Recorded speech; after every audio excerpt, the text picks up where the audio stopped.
ನಮಸ್ಕಾರ ವೀಕ್ಷಕರೇ, ಶ್ರೀಗರಿ ವಾರ್ತೆಗರಿಗೆ ಸ್ವಾಗತ. ದಿನಾಂಕ ಆಗಸ್ಟ್ 20, 2026ರಂದು ಮೈಸೂರು ನಗರ ಹಾಗೂ ಮೈಸೂರು ಗ್ರಾಮಾಂತರ, ಚಾಮರಾಜನಗರ ಮತ್ತು ಮಂಡ್ಯ ವಿಭಾಗಗಳ ನೌಕರರ ಸಾಮೂಹಿಕ ಹಿತರಕ್ಷಣಾ ವೇದಿಕೆ ವತಿಯಿಂದ ಸಭೆ ನಡೆಸಲಾಯಿತು. 4 ವಿಭಾಗಗಳ ನಾಯಕರುಗಳು, ನೌಕರರುಗಳು ಸಭೆಯಲ್ಲಿ ಭಾಗವಹಿಸಿದ್ದರು. ಸಭೆ ಅನಂತರ ಹಿರಿಯ ನಾಯಕರಾದ BS ಸುರೇಶ್ ರವರಿಗೆ ಹುಟ್ಟುಹಬ್ಬದ ಶುಭ ಕೋರಿದರು. ಈ ಸಂದರ್ಭದಲ್ಲಿ CT ವಿಶ್ವನಾಥ್ ಹಾಗೂ ಸಂಘದ ಸದಸ್ಯರು ಉಪಸ್ಥಿತರಿದ್ದರು. ಆಮೇಲೆ ಇನ್ ಮುಂದಕ್ಕೆ ಈ ಶಾಲ್ದು ಅವಾಯ್ಡ್ ಮಾಡಬೇಡ, ಟವಲ್ ಯೂಸ್ ಆಗುತ್ತೆ. ಯಾರು ಅಷ್ಟೇ ಇಲ್ಲಿ ಕಟ್ಟಕ್ಕೆ ಬೇಕಾಗಿಲ್ಲ, ಯಾವ ಸಂಘದಿಂದ ನಾವು ಬಂದೀವಿ ಅಂತ ಬೇಕಾಗಿಲ್ಲ. ಯಾರಿಗೆ ತಕ್ಷಣದಲ್ಲಿ ಏನು ತೊಂದರೆ ಆಗಿದೆ ಆ ತೊಂದರೆಯನ್ನು ನಿಭಾಯಿಸ್ಬೇಕು, ಆ ಕಷ್ಟಗಳು ಅಲ್ಲೆಲ್ಲೇ ನಿಭಾಯಿಸ್ಬೇಕಾದ್ರೆ ಇದು ಎಲ್ಲರೂ ಒಗ್ಗೂಟಾಗಬೇಕು. ಇಲ್ಲಿ ಒಗ್ಗೂಟ್ಬೇಕು. ಇಲ್ಲಿ ಅಧಿಕಾರ ಅಲ್ಲ, ಅಂತಸ್ತಲ್ಲ, ನಾನು ಇದಾಗಿರೋದಲ್ಲ. ನಮಗೆ ಒಳ್ಳೇದಾಗಂಥದ್ದು ಬೇಕು, ನಮಗೆ ಶೋಷಣೆಗಳು ನಿಲ್ಲಬೇಕು, ನಮಗಾಗಂಥ ಅನ್ಯಾಯಗಳು ನಿಲ್ಲಬೇಕು, ನಮ್ಮ ಮೇಲೆ ದಬ್ಬಾಳಿಕೆ ಆಗೋಂಥದ್ದು ನಿಲ್ಲಬೇಕು. ಜೊತೆಯಲ್ಲಿ ಬರೀ ನಮಗೆ ದಬ್ಬಾಳಿಕೆ ಆಗ್ತಾ ಇಲ್ಲ, ಕಾರ್ಮಿಕರಿಗೆ ದಬ್ಬಾಳಿಕೆ, ಅಧಿಕಾರಿಗಳು ಸಹ ದಬ್ಬಾಳಿಕೆ ಆಗ್ತಾ ಇದೆ. ಅವ್ರಿಗೂ ಸಹ ಒಂದಲ್ಲ ಒಂದು ರೀತಿಯಲ್ಲಿ ಒಳ್ಳೇದು ಮಾಡೋದು ಬಂದಿದ್ರು ಅವರು ಕೆಟ್ಟದ್ದು ಮಾಡಬೇಕು. ಆ ಮಟ್ಟದಲ್ಲಿ ಇಲ್ಲಿ ಕ್ರಿಯೇಟ್ಗಳಾಗ್ತಾ ಇದೆ. ಇಲ್ಲಿ ಸಮಾಜದಲ್ಲಿ ಒಂದು ಅಸ್ತಿತ್ವನೇ ಹೋಗ್ತಾ ಇದೆ, ಎಲ್ಲರ ಅಸ್ತಿತ್ವನೂ ಹೋಗ್ತಾ ಇದೆ. ತುಂಬ ಬದುಕಕ್ಕೆ ತುಂಬ ಕಷ್ಟ ಆಗ್ತಾ ಇದೆ. ಏನೇ ಇದ್ರೂ ಬದುಕಕ್ಕಾಗ್ತಾ ಇಲ್ಲ, ಅಂಥ ಪರಿಸ್ಥಿತಿ ಆಗ್ತಾ ಇದೆ. ಆರೋಗ್ಯದ ಬಗ್ಗೆ ದುಡ್ಡು ಕೊಡ್ತಾ ಇದ್ರು ಆರೋಗ್ಯ ನಮ್ಗೆ ಸಿಗ್ತಾ ಇಲ್ಲ, ಅಂಥ ಪರಿಸ್ಥಿತಿ ಆಗಿದೆ. ಅದಕ್ಕೆ ಎಲ್ಲರೂ ಒಗ್ಗೂಟಾಗಬೇಕು. ಇಲ್ಲಿ ಈ ಸಂಘ ಆ ಸಂಘದಿಂದ ಬಂದು ಇದು ಕಟ್ಟೀನಿ ಅನ್ನೋದಕ್ಕೆ ಹೋಗಬೇಡಿ. ದಯವಿಟ್ಟು ಎಲ್ಲರೂ ಸಹಕರಿಸಿ, ಎಲ್ಲರೂ ಬೆಂಬಲ ನಿಂತ್ಕೊಂಡು ಮುಂದುವರಿಸೋದಕ್ಕೆ ನನ್ನ ಬೆಂಬಲ ಇದೆ.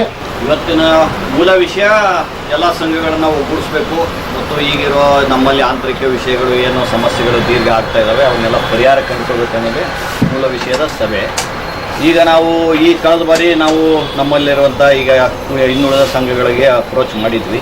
ಅವರು ಎಲ್ಲ ಬರ್ತೀವಿ ಅಂತಂದಿದ್ರು, 1-4 ಜನ ಏನೋ ಬಂದಿದ್ರು, ಮತ್ತೆ ಹೋದ್ರು. ಈಗ ನಾವು ಹೇಳೋದು ಏನಪ್ಪ ಅಂತಂದರೆ, ಒಗ್ಗಟ್ಟಾಗದೆ ಯಾವುದೂ ಪರಿಹಾರ ಇಲ್ಲ. ಈಗ ಮಾನ್ಯತೆ ಅಂತೇಳಿ ಹೇಳ್ತಾರೆ, ಮಾನ್ಯತೆ ಪಡೋ ಸಂಘಗಳಿಗೆ ಯಾವುದೇ ಸೌಲಭ್ಯನೂ ಇಲ್ಲ, ಅವ್ರು ಯಾವುದೇ ಬೆಲೆಯೂ ಇಲ್ಲ. ಸುಮ್ಮನೆ ಅವರು ನಮಗೇನೋ ಮಾನ್ಯತೆ ಮಾಡ್ತೀವಿ ಅಂದ್ಕೊಂಡು ಏನೋ ಹೋಗ್ತಾರೆ ಬರ್ತಾರೆ ಬಿಟ್ಟರೆ ಯಾವುದೂ ಪರಿಹಾರಗಳು ಏನೂ ಆಗ್ತಾಯಿಲ್ಲ, ಆಗೋದು.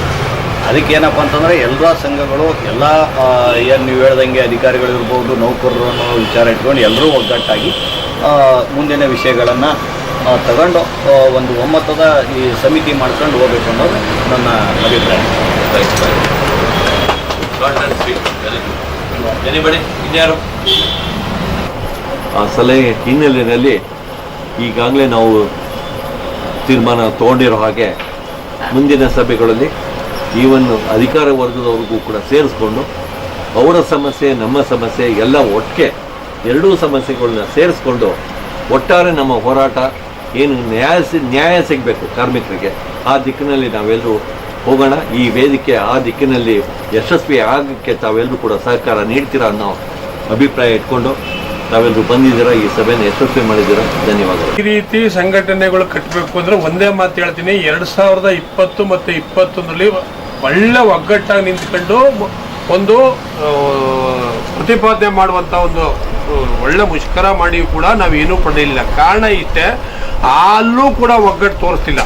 ಅಂದರೆ ನಮ್ಮ ಮುಂದೆ ನಾವು ಸಪೋರ್ಟ್ ಮಾಡಿದ್ದೀವಿ ಅಂತೇಳಿ ಹಿಂದೆ ಬೇರೆ ಥರ ಕೆಲಸ ಮಾಡೋದ್ರಿಂದನೇ ಅಧ್ವಾನ ಆಯಿತು. ಜೊತೆಗೆ ಇವ್ರು ಹೇಳ್ತಾರೆ ನಾವು ಇವಾಗ 12% ನಾವು ಇವಾಗ ಪಡಿಸಿದ್ದೀವಿ ಅಂತ ಹೇಳ್ತಾರೆ. ಹಿಂದೆ ಕೋವಿಡ್ ಟೈಮಲ್ಲೂ ಕೂಡ 15% ಕೊಟ್ಟರು, ಕೋವಿಡ್ ಇತ್ತು ಅವಾಗ 15% ಕೊಟ್ಟರು, ಅದನ್ನು ಕೂಡ ನಾವೇ ಕೊಡಿಸಿದ್ದೀವಿ ಅಂತ ಹೇಳ್ತಾರೆ. ಈ ಪದ್ಧತಿಗಳು ನೌಕರರ ಹೊಟ್ಟೆ ತುಂಬಲಿಲ್ಲ, ಭಾರಿ ಸಮಸ್ಯೆಗಳು ಸೃಷ್ಟಿಯಾಯಿತು. ಆದರೆ ಈಗ ನಾವೇನು ಹೇಳ್ತಾ ಇದ್ದೀವಿ, ನಾವು ಮಾಡಿಸ್ತೋ ನೀವು ಮಾಡಿಸ್ತೋ ಯಾವ ವಿಚಾರಗಳು ಬೇಡ. ಇವತ್ತು ಎಂಪ್ಲಾಯೀಸ್ ಒಳ್ಳೇದಾಗಬೇಕು. ಸಂಬಳ ತಗೊಳ್ಳುವಂಥ ವಿಚಾರದಲ್ಲಿ ಮಾತ್ರ ಡಿಫ್ರೆಂಟ್ ಒಪಿನಿಯನ್ ಇದೆ. ಏನು, ನಾವು ಇದು ಪರ್ಸೆಂಟೇಜ್ ಮಾಡಿಸ್ತೀವಿ, ಇಲ್ಲ ನಾವು ವೇತನ ಆಯೋಗ ಮಾಡಿಸ್ತೀವಿ ಅನ್ನುವಂಥ ವ್ಯತ್ಯಾಸಗಳು ಇಬ್ಬರಲ್ಲಿ ಇರೋದಷ್ಟೇ. ಅದ್ರ ಬಗ್ಗೆ ಚರ್ಚೆ ಆಮೇಲೆ ಮಾಡಿ. ಈಗ ನೌಕರರ ಭವನಗಳನ್ನ ಯಾರು ನಿಲ್ಲಿಸ್ತಾ ಇದ್ದಾರೆ, ಪ್ರತಿಯೊಂದು ಕೂಡ ಸಮಸ್ಯೆಗಳಾಗ್ತದೆ. ಸಮಸ್ಯೆಗೆ ಒಂದು ಪರಿಹಾರ ಕಂಡುಕೊಳ್ಳುವಂಥ ವೇದಿಕೆ ಇಲ್ಲಿ ನಾವು ಸೃಷ್ಟಿ ಮಾಡಬೇಕು. ಹೇಗೆ ಅಂತಂದರೆ ಅಧಿಕಾರಿಗಳೇ ಆಗಲಿ ನಾವೇ ಆಗಲಿ ತಾರತಮ್ಯ ಇಲ್ಲದೆ ಒಗ್ಗಟ್ಟಾಗಿ ಹೋಗಿ, ಏನು ಇವತ್ತು ನೋಡಿ ಹೆಲ್ತ್ ವಿಷಯ ಬೇಡ, ಆ ಥರ ಪರಿಸ್ಥಿತಿ ಬೇಡ ನಮ್ಮ ಎಂಪ್ಲಾಯೀಸ್ಗೆ. ಇವತ್ತು ಔಟ್ ಪೇಷಂಟು ಮಾಡೋಕ್ಕಾಗಿಲ್ಲ, ವಾಪಸ್ಸು ರಿಕವರಿನೂ ಮಾಡ್ಕೊಳಕ್ಕಾಗಲ್ಲ, ಅವ್ರನ್ನೂ ದುಡ್ಡು ಕಟ್ಟೋಕ್ಕಾಗಿಲ್ಲ. ಹೆಂಗೆ ಕಟ್ತಾನೆ. ಈಗ ನಾವ್ಯಾವುದೋ ಒಂದು ಮೊನ್ನೆ ನಮ್ಮ ಮಗಂದು ವಿಜಯನಗರ ಡಿಪೋ ಕೈ ಚೂರಾಗೋಯ್ತು. ಗಲಾಟೆ ಮಾಡೋದಕ್ಕೆ 1 ಲಕ್ಷ ಬಿಲ್ಲು 70,000 ವಜಾ ಆಯಿತು. ಇನ್ನು 30,000 ರೂಪಾಯಿ ಬಿಲ್ಲೇ ಕೊಟ್ಟಿಲ್ಲ ಇವತ್ತಿನವರೆಗೂ. ನಾವು ಸೆಂಟ್ರಲ್ ಆಫೀಸ್ ಕೇಳಿದ್ರೆ ಬಿಲ್ ಕೊಡಿಸ್ತೀನಿ ಅಂತ ಹೇಳಿದ್ರು, ಕೊಟ್ಟೇ ಇಲ್ಲ, ಇವತ್ತಿನವರೆಗೂ ಕೊಟ್ಟಿಲ್ಲ ಬಿಲ್ಲು. ಹಂಗೆ ಈಗ ಹೆಲ್ತ್ದು ಮಾತ್ರ ಭಾರಿ ಸಮಸ್ಯೆ ಆಗಿದೆ. ಅದಲ್ದೇ ಸಣ್ಣ ಪುಟ್ಟ ಸಮಸ್ಯೆಗಳು ಏನೆಲ್ಲ ಇದು KSRTC ಎಂಪ್ಲಾಯೀಸ್ ಏನಾಗಿದೆ ಅಂದರೆ ಕೊಡೋ ಹಣಕಾಸು ಸಂಬಳನೂ ಕೂಡ ವಾಪಸ್ ಕಿತ್ಕೊಳ್ಳುವಂಥ ಪರಿಸ್ಥಿತಿ ನಡೀತಾ ಇದೆ. ಅದನ್ನು ಸರ್ವನಾಶ ಮಾಡಬೇಕು. ಅದಕ್ಕೋಸ್ಕರ ನಾವು ಒಗ್ಗಟ್ಟಾಗಿ ಕೆಲಸ ಮಾಡಬೇಕು. ಸಂಬಳದ ಡಿಫ್ರೆಂಟ್ ಒಪಿನಿಯನ್ನ ಬೇಕಾದ್ರೆ ಎಲ್ಲರೂ ಕೂತ್ಕೊಂಡು ತೀರ್ಮಾನ ಮಾಡ್ಕೊಳ್ಳೋಣ.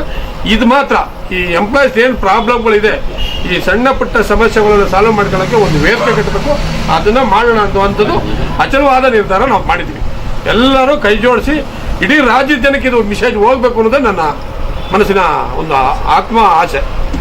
ತೀರ್ಮಾನಿಸಿದಂತೆ ಎಲ್ಲ ನಾವು ಅಧಿಕಾರಿಗಳ ಒಟ್ಟುಗೂಡಿ ಏನು ಒಂದು KPTCL ಅಧಿಕಾರಿಗಳು ನೌಕರರ ಸಂಘಟನೆ ಒಂದು ತಮ್ಮ ಏನು ವೇತನ ಭತ್ಯೆಗಳಾಗಲಿ ತಮ್ಮ ಸಮಸ್ಯೆಗಳನ್ನಾಗಲಿ ಒಗ್ಗಟ್ಟು ಪ್ರದರ್ಶನ ಮಾಡಿ ಅವರು ಯಾವುದೇ ರೀತಿ ಒಡಕಿಲ್ಲದೆ ಹೋಗ್ತಾ ಇದ್ದಾರೆ. ಆ ನಿಟ್ಟಿನಲ್ಲಿ ನಾವು ಕೂಡ ಹೋದರೆ ನಮ್ಮ ನೌಕರರು ಮತ್ತು ಅಧಿಕಾರಿಗಳ ಎಲ್ಲ ಸಮಸ್ಯೆಗಳು ಬಗೆಹರಿಯುತ್ತದೆ.